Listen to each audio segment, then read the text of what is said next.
জন্মদিনের সমস্ত বাজার তোমাদের সাথে শেয়ার করব। তার আগে আমি ভিডিওটা শেয়ার করি জন্মদিনে আমি কি রান্না করলাম। এখানে সব সবজি টবজি কেটে নিয়েছি, মাংস ধুয়ে রেখে দিয়েছি। আমার ছেলে মাংসটা খুব পছন্দ করে, আর আমি 5 রকমের যেহেতু ভাজা করব, তার আগে আমি মাছটা ভেজে নিলাম। 5 রকমের সবজি নেওয়া হয়ে গেছে। 5 রকমের সবজি দিয়ে আমি এখন 5 রকমের ভাজা করব।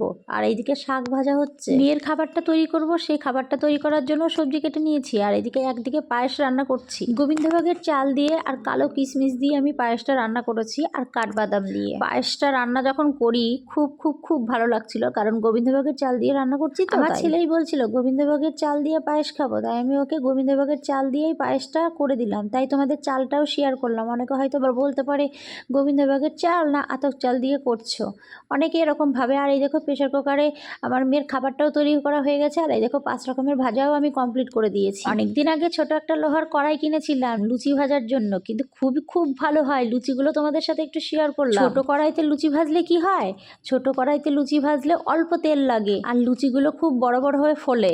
মাদারসার থেকে শুধু নানটাই আনিয়েছিলাম, কারণ নানটা আমি করতে পারি না, আমার ছেলে খুবই পছন্দ করে। আর বাদ বাকি খাবারগুলো সব আমিই করেছি। যেমন এই দেখো সব রকমের ভাজা ওর সাইডে দিয়ে দিয়েছি, সাইডে স্যালাড, পায়েস, লুচি আর কষা কষা মাংস। ওর যেগুলো খেতে পছন্দ করে ওর জন্য আমি সেগুলোই তৈরি করেছি। শুধু নানটা আনানো হয়েছিল মাদারসার থেকে, আর তার সাথে মাদারসার থেকে কেক নিয়ে এসেছি। মাদারসারের কেক এতটা ভালো হয়, আমি তো অর্ডার দিয়েই নিয়ে চলে আসি, গিয়ে নিয়ে আসতে হয় না। ছেলেকে খেতে দিচ্ছি আর মেয়ে সাইডে বসে আছে।